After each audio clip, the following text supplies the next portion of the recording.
Ready's gonna be.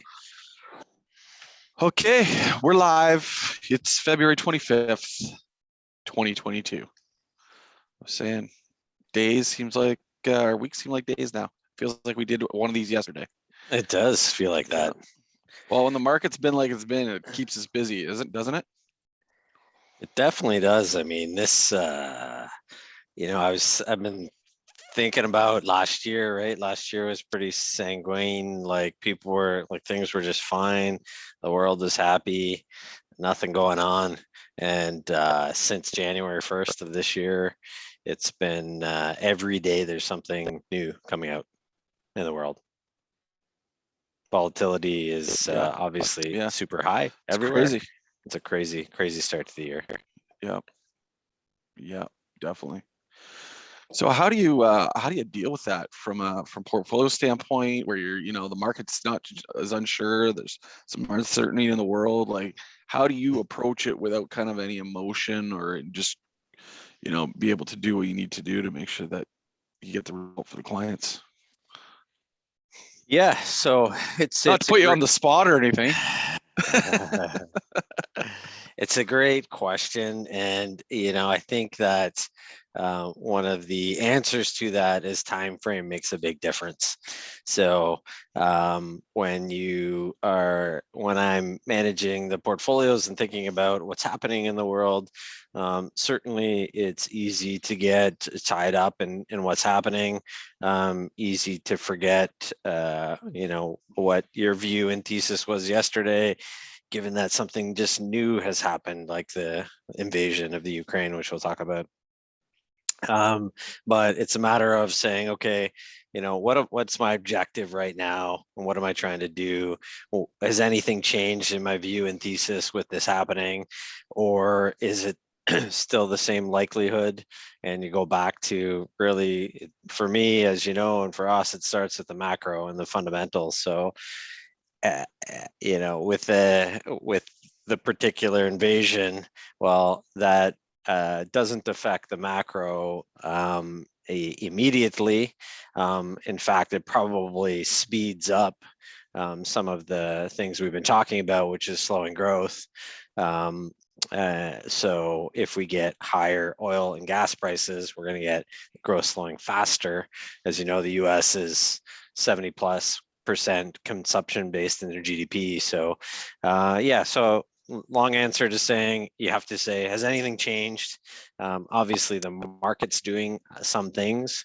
And so from a decision making this week, I look at what's the bond market doing with this backdrop, and the bond market didn't do a lot, rallied a bit, and then kind of hung around the last couple of days, where the stock market's been all over the place. Right. Mm-hmm. Okay, so that being said, what'd you get up to in portfolios this week? Did you make a lot of moves? No. Shocking. Not a lot of moves. It was more of and I look at most people kind of know my view on Facebook, and they're kind of their longer term thesis around this metaverse, and people don't like it or like to trash it, or kind of have a view on what is happening there. And I try to take a longer term view. Like I read a lot about what's happening in the kind of blockchain world. We've talked about DAOs. We've talked about kind of how the world is evolving. And I've mentioned before, I think Facebook is one of the biggest countries in the world. And so as you think about how this is going to evolve and how the world might change with decentralization, I think Facebook's going to be right at the core of it, whether you like them or not. And so their stocks come down to trade at 10 or 12 times forward earnings. Obviously, a question if their earnings are sustainable. Either way, it doesn't matter. So on Wednesday, I guess, I added to the position, where I look at it and I think, this is more of a 3 to 5 years out.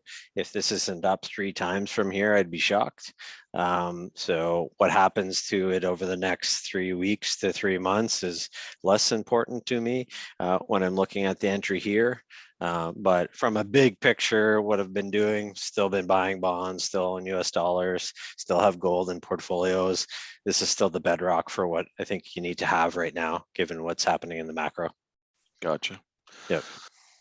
All right. Anything else you want to add before you get to the Ben's charts? Yeah, I'd say the Ukraine Russia war that started right now certainly I think caught me off guard, and I'd say the people that I follow, the big minds that I follow in institutional hedge fund land, also didn't anticipate a all-out engagement, which is what's happening now. So I think that's heightened volatility a lot. It's heightened a lot of things right now that are more kind of tail risky. And I know Dave had asked us before about what happens in this kind of situation where we get an invasion, like when do they start with the cyber attacks and things like that. And so, I'm seeing this starting to percolate as well in some of the research I'm reading. So it's a significant threat. And you probably read and watched some of this sanctions that they're putting on Russia. The two things that Russia lives on is oil and gas and using US dollar in the SWIFT system. And so none of the sanctions attack those because it would put a lot of risk to Europe. So I think this is something that we need to continue to watch, but not super easy to game, with the exception of owning US dollars, gold, treasuries, Swiss francs, things like that, to protect the portfolio. And I continue to do that, continue to keep that front and center. But it was quite a shock when they proceeded to cross into Ukraine. Right. Okay. If you have any questions, obviously, I think we might have a few questions today. I have the feeling that people want to engage with us here. So we already had one come in via email before we started here, so we'll get to that one maybe after the charts if you want to pull those up. While you're pulling those up, also I'd like to remind everybody that March 1st, which is next week, is the last day for RSP contributions. So get those in. I think we've got most of them under control. Most people have already entered those long ago. Yep. But if not, please send us a note. We'll get those done for you. All right, we're ready for the charts? I'm ready. Okay, ready. Great. Good ones this week? You got some good ones? I think so. Two of them are from the same guy that I've been following. He Alf is his name. I forget his last name right now, but if you look on the bottom of that chart there, the macro compass .substack.com. This guy managed I think a $25 billion portfolio. And most of the work he puts out now is his own views, and it's super interesting how he's looking at the macro and things to think about. And so, this lines up a lot with the hedge eye view that I've been talking about, where Q2 is the one that we're seeing a lot of potential risk in. And so if we look at really kind of the S&P year-over-year returns and kind of the expectation of this level, this 4,000 level on the S&P. And so it's a view of credit impulse. So this is money from the central banks, or either interjecting it directly into people's pockets like they did last year. I guess that would have been federal government, but central banks creating money that going out into the system. So as credit significantly tightens, this is a historical look, 20 years. When credit tightens, you get the S&P tend to follow that trajectory pretty closely. So if you look at what that means, certainly we've seen some of it come back, but if we see another 10+% correction, which lines up quite closely to with what Hedgeye is saying. I thought this is an interesting look at how the central bank plays such a role in what happens to risk assets. Yeah, very interesting. Yeah. Good start. What else you got? So this was another one that he grabbed, and I'm not exactly sure where he pulled it from research, but super interesting view on really one thing that I think is important right now as we look at particularly the invasion with Russia is what happens to their economy if they do get shut out of the financial system. And so when we look at it, this is FX reserves import cover, like how many months these particular countries can survive if they get into difficulty from a reserves perspective. And obviously, Russia is the one line here that you look at, and it's 21 months, so they could last almost 2 years if they do get put into a really difficult position. That's a long time.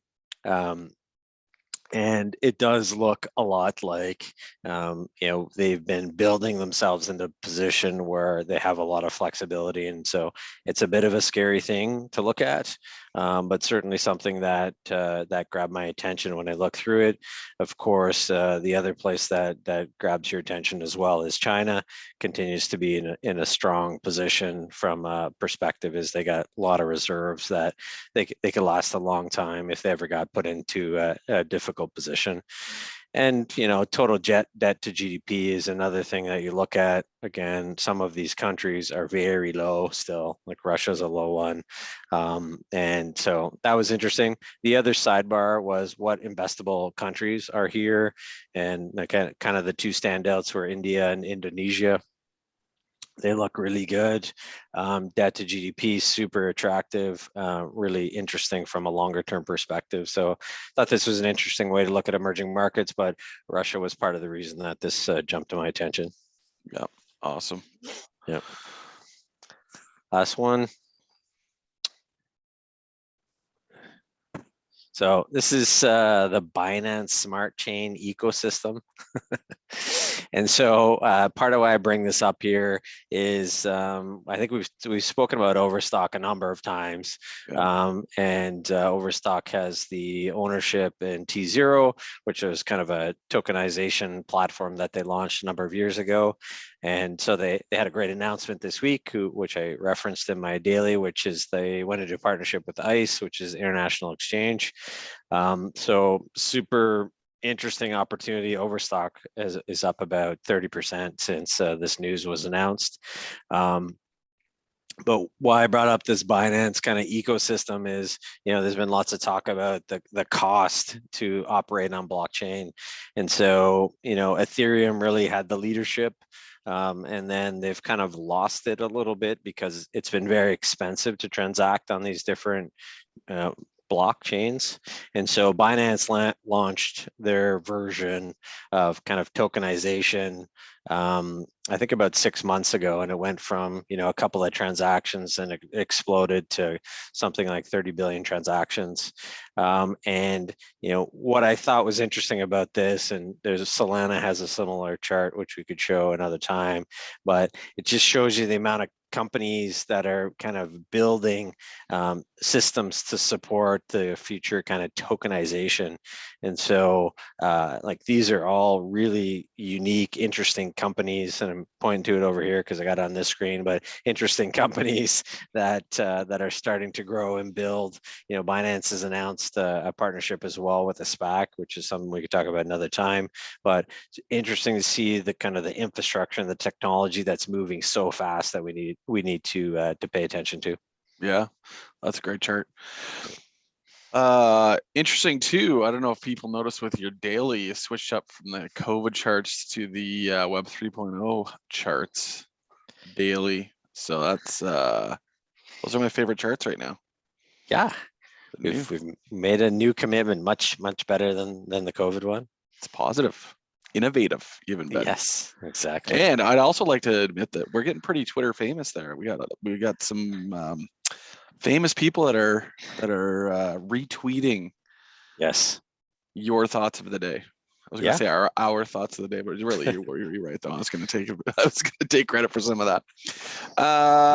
Okay, great. Let's you want to jump right to a question here? sure. Yep. Good with that? Okay.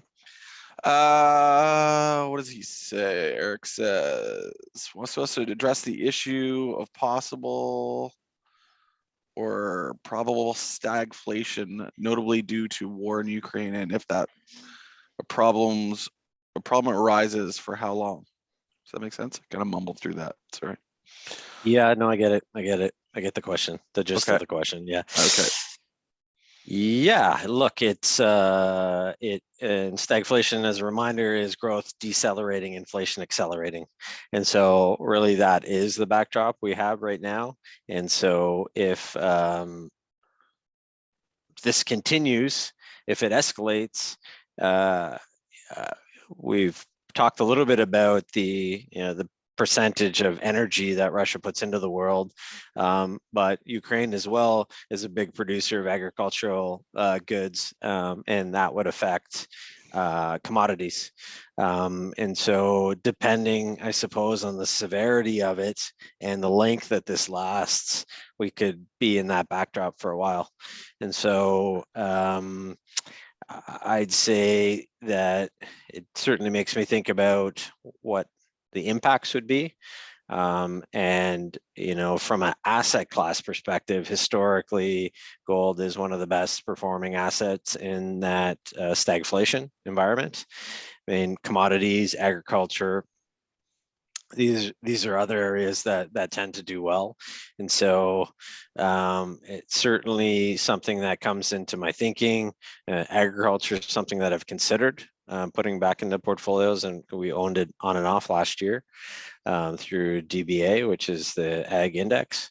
But energy and is something that I haven't been willing to chase yet. So I've kind of continued to look at it and watch it and pay attention to it.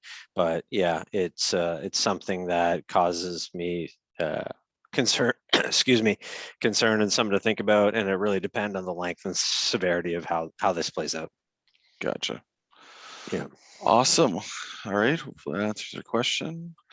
Any other questions? Not yet.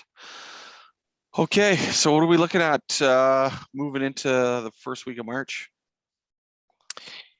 Yeah, well, for good or for bad, all of the attention's faced on Europe right now, and so over the weekend, that's what we'll be watching.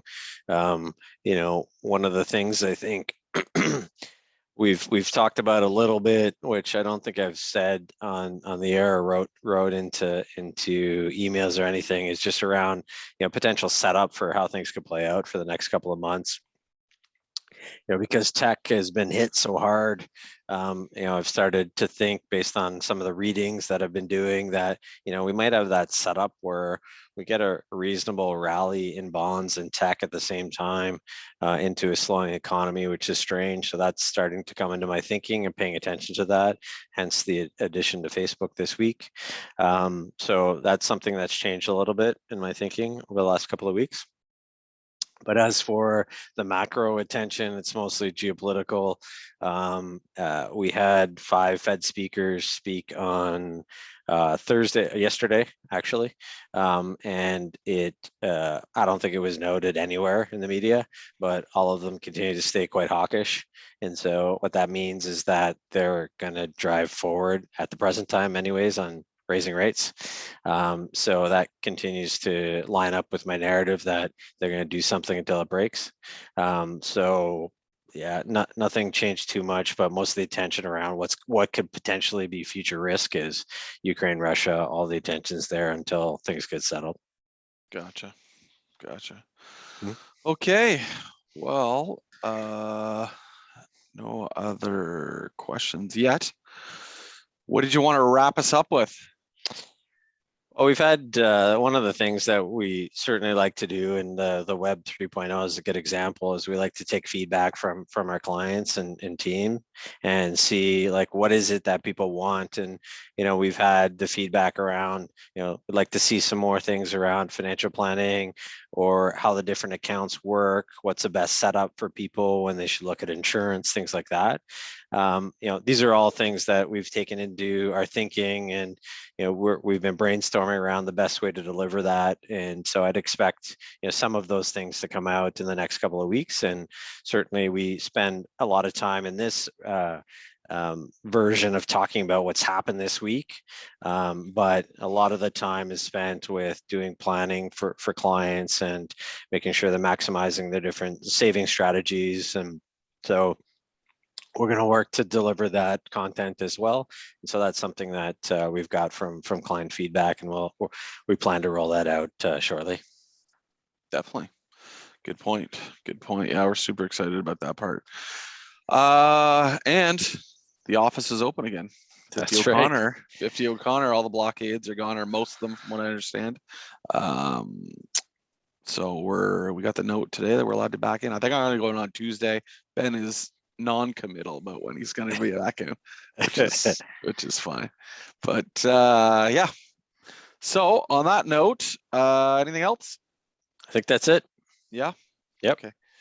All right, everybody. Have a great weekend, and we'll see you next Friday. Thanks. Take care.